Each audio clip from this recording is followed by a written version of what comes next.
नमस्ते, मैं हूं आचार्य प्रतिष्ठा। योग में आसन के लिए कहा गया कि स्थिर सुखम आसनम। जो स्थिर है, जो सुखपूर्वक है, वही आसन है। और जो मूल आसन बताया गया वो पद्मासन बताया गया, और उसका कारण भी है। पद्म यानी कमल, और कमल का फूल वो होता है जो कीचड़ में भी बिल्कुल साफ सुथरा, यानी कीचड़ से निकल के भी साफ सुथरा और सबसे खूबसूरत होता है। वो सिंबल है इस चीज़ का कि कैसे हम कीचड़ से निकल कर भी ऊपर की ओर बढ़ सकते हैं, खूबसूरत रह सकते हैं, निष्कलंक रह सकते हैं, साफ सुथरे रह सकते हैं। वो हमें प्रेरणा देता है कि हम अपनी ऊर्जा को, अपनी एनर्जीज़ को अपवर्ड करें और जीवन में ऊपर की ओर बढ़ते रहें। पद्मासन हमें ऊर्ध्वमुखी बनाता है, हमारी ऊर्जा को ऊर्ध्वमुखी करता है। और जो पैरों का पोजीशन बनता है वो हमें ऐसा माना जाता है कि जो हमारी ग्रेविटेशनल फोर्स है उसके अगेंस्ट जाने के लिए प्रेरणा देता है। पद्मासन को अगर सही ढंग से किया जाए तो आपकी हर समस्या का समाधान पद्मासन में छिपा हुआ है। यानी कोई भी प्रॉब्लम आप ले लीजिए, अगर आप पद्मासन के अभ्यासी हैं, चाहे वो शरीर के धरातल पर है, मन के धरातल पर है, इमोशंस से जुड़ी हुई प्रॉब्लम्स हैं, यानी जीवन की जितनी भी समस्याएं हैं उन सब का समाधान पद्मासन में छिपा है। लेकिन यदि आपको लंब पेन, लोअर बैक पेन की प्रॉब्लम है तो फिर आपको पद्मासन नहीं करना चाहिए। तो पहले वो क्रियाएं करें कि आपका दर्द दूर हो, और फिर धीरे धीरे पद्मासन का अभ्यास शुरू करें, साधना शुरू करें। कैसे करते हैं पद्मासन? बहुत सुगम है। पद्मासन के लिए हम इसी प्रकार से ज़मीन पर अपना योगा मैट बिछा करके बैठते हैं, पैरों को इस तरह से सामने फैला देते हैं, और पैरों को सामने फैला करके सबसे पहले बाएं पैर को दाईं जंघा पर रखते हैं, फिर दाएं पैर को बाईं जंघा पर रखते हैं।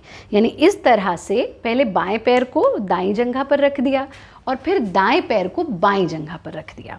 ये स्थिति आपकी पद्मासन की हो जाती है। इस स्थिति में बैठ करके अपने हाथों को ज्ञान मुद्रा में लेकर के बंद आंखों के साथ थोड़ी देर बैठना है। आप कहेंगे आचार्य जी ये तो आप तो ऐसे बता रही थी कि बहुत सुगम है, लेकिन करने में तो उतना सुगम नहीं है। तो उसके स्टेप्स हैं, कैसे करते हैं।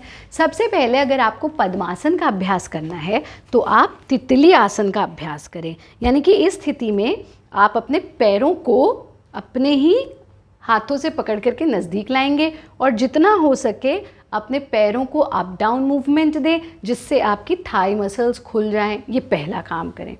दूसरा काम ये करें, जब इसका अभ्यास हो जाए तो अर्ध पद्मासन का अभ्यास करें। यानी पैर ऐसे खोल करके एक पैर को दूसरे के ऊपर रखें और दूसरे को पहले के नीचे रखें। इसको अर्ध पद्मासन कहते हैं, यानी कि हाफ पद्मासन। और जब आप दाएं पैर से आरंभ करते हैं तो ये आसान होता है, लेकिन इसकी जो सही विधि है वो है कि हम इसे बाएं से आरंभ करें। तो जब हम आपको अर्ध दिखा रहे हैं तो हमने दाएं से किया, पर जब आप इसको पूर्ण करने का प्रयास करेंगे तो बाएं से ही शुरू करेंगे। इस स्थिति में आ जाएंगे, थोड़ी देर इसमें बैठें, आपको अभ्यास बनेगा। और फिर उसके बाद जो तीसरा स्टेप यानी पूर्ण पद्मासन का स्टेप आप लेंगे, उसमें पहले बाएं पैर को दाईं जंघा पर रखेंगे, दाएं पैर को बाईं जंघा पर रखेंगे, और इस स्थिति में ज्ञान मुद्रा में जितनी देर आप इजीली बैठ सकते हैं धीरे धीरे अपना अभ्यास बढ़ाइए, धीरे धीरे अपना प्रैक्टिस बढ़ाइए।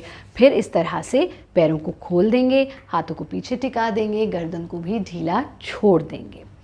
पद्मासन का नियमित अभ्यास करें और इसके रिपीटिशंस नहीं होते हैं। यानी कि जो स्थिर सुखम आसनम है कि जितना लंबा आप एक आसन को साध सकें, जितना लंबा आप एक आसन का अभ्यास कर सकें, तो पद्मासन का अभ्यास आज से ही आरंभ कर दीजिए, क्योंकि पद्मासन आपके जीवन की हर समस्या का समाधान है। हमारा कार्यक्रम देखते रहिए, योगी बनिए, उपयोगी बनिए।